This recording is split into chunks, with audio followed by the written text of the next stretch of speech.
ये first semester sociology यानी समाज शास्त्र के जो भी आपके मोस्ट इम्पॉर्टेंट क्वेश्चन आंसर हैं आपके एग्ज़ाम में बहुत ही ज़्यादा पूछे गए हैं और आने वाले एग्ज़ाम के लिए भी बहुत ही ज़्यादा इम्पॉर्टेंट हैं। उन सभी प्रश्नों को, उनके उत्तर को बहुत ही आसान तरीके से आज की इस क्लास में आप देखने वाले हैं। आपका एग्ज़ाम जो है बहुत ही नज़दीक है, तो इसीलिए हमने सोचा कि एक ऐसी क्लास लाएं जिसमें आपका 70-80% सिलेबस जो है वो कवर हो और सभी यूनिट के इम्पोर्टेंट क्वेश्चन देखने वाले हैं। केवल ऐसा नहीं है कि कुछ ही क्वेश्चंस को देखेंगे।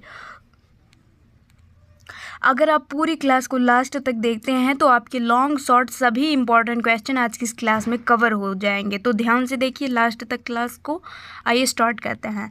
तो जैसा कि हमने कहा सभी यूनिट्स के तो इस हिसाब से हमने आप क्वेश्चन बताएंगे, आप वर्ड लिमिट के साथ आंसर दीजिएगा। सबसे पहला यूनिट से इम्पॉर्टेंट क्वेश्चन है समाज शास्त्र का अर्थ, इसकी दृष्टि, दायरा और इसके उद्देश्य क्या हैं। ये बहुत ही इम्पॉर्टेंट टॉपिक है यूनिट नंबर फर्स्ट का, जिसमें कि आप जानते होंगे सबसे पहला क्वेश्चन आ जाता है कि समाज शास्त्र क्या है। लॉन्ग शॉर्ट किसी में भी पूछा जा सकता है, लेकिन आप अगर पूरी क्लास को देख लेते हैं तो कैसा भी क्वेश्चन आए बहुत आसानी से उसका उत्तर दे पाएंगे। सबसे पहले समझते हैं कि समाज शास्त्र क्या होता है। तो समाज शास्त्र मान लीजिए पूछा जाए तो आप लिखेंगे समाज का वैज्ञानिक अध्ययन ही समाज शास्त्र कहलाता है। यानी समाज शास्त्र के अंतर्गत हम समाज का वैज्ञानिक अध्ययन करते हैं, यानी समाज क्या है, समूह क्या है, इन सभी के बारे में। अर्थ क्या आप लिखेंगे, समाज प्लस शास्त्र, दो चीज़ों से मिलकर समाज शास्त्र बना है। पहला समाज प्लस शास्त्र यानी समाज का ज्ञान, शास्त्र का मतलब ज्ञान होता है, समाज का ज्ञान करना ही समाज शास्त्र में हम सीखते हैं। दायरा क्या है, मतलब किन किन चीज़ों का अध्ययन करते हैं समाज शास्त्र के अंतर्गत। तो पारिवारिक, आर्थिक, धार्मिक, राजनीतिक जीवन, इन सभी चीज़ों का हम अध्ययन करते हैं। परिवार क्या होता है, आर्थिक और धार्मिक महत्व जो है सब कुछ इसके अंदर पढ़ते हैं समाज शास्त्र के अंदर। ये इसका दायरा है, लिमिटेशन है।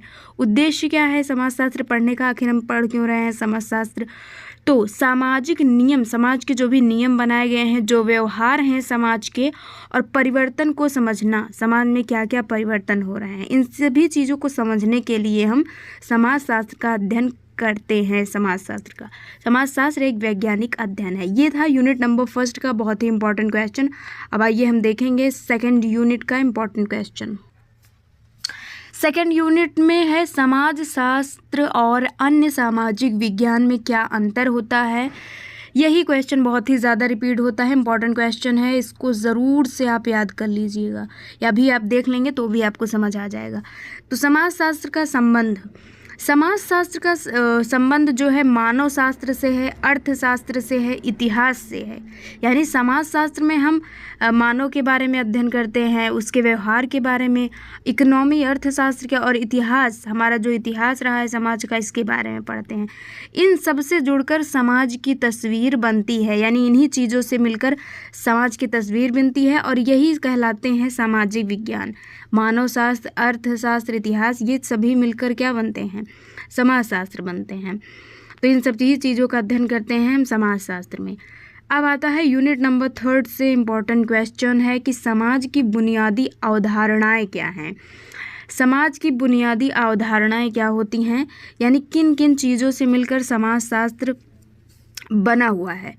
तो समाज में हम समाज का अध्ययन करते हैं समाज शास्त्र में, ये इसकी बुनियादी अवधारणाएं हैं। समुदाय के बारे में अध्ययन करते हैं, संस्था क्या होती है, समुदाय क्या होता है, समाज क्या होता है, संघ क्या होता है, एसोसिएशन, और मानव व पुरुष। तो ये तो बुनियादी अवधारणाएं हैं समाज शास्त्र की। मान लीजिए लॉन्ग में क्वेश्चन पूछ लिया जाए तो आप ये हेडिंग बना लीजिएगा, इसी को थोड़ा एक्सप्लेन कर दीजिएगा कि समाज क्या होता है, लोगों का समूह ही समाज कहलाता है ना। संस्था क्या होती है, संस्था में हमारा परिवार आ जाता है, स्कूल, ये सभी संस्थाएं हमारे समाज की। तो ये था यूनिट नंबर थर्ड का मोस्ट इम्पॉर्टेंट क्वेश्चन। अब आता है यूनिट नंबर फोर्थ का सबसे मोस्ट इम्पॉर्टेंट क्वेश्चन है सामाजिक संस्था क्या होती है। सामाजिक संस्था आखिर क्या है। तो सामाजिक संस्था में हमारा आ जाता है परिवार, समाज की एक संस्था है परिवार। दूसरा सामाजिक संस्था है विवाह, तीसरा है शिक्षा, और चौथा है धर्म। ये चारों जो हैं समाज की संस्था हैं। मान लीजिए क्वेश्चन पूछ लिया जाता है कि समाज की क्या क्या संस्थाएं हैं, तो ये चारों याद करिए।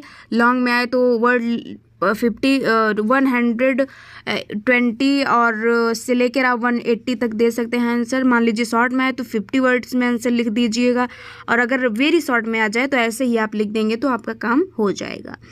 प्लेलिस्ट जाके चेक कीजिए, वहाँ बहुत ही इंपॉर्टेंट लॉन्ग शॉर्ट सभी क्वेश्चंस आपको बताए गए हैं। अब इसके बाद आता है यूनिट नंबर 5 से most important question. Unit number 5 में जैसे कि आपको पढ़ना है संस्कृति और सभ्यता क्या होता है। संस्कृति क्या होती है, सबसे पहले समझिए। संस्कृत का मतलब कल्चर, हमारे जो रीति रिवाज परंपरा यही सब कहलाती हैं हमारी संस्कृति। और सभ्यता क्या होता है, सिविलाइजेशन, ये भौतिक उन्नति, समाज में जो भौतिक उन्नति हो रही है, बिल्डिंग्स बन रही हैं और अन्य उपयोग की वस्तुएं, कार मोटर, ये सभी हमारी सभ्यता भौतिक उन्नति है ये।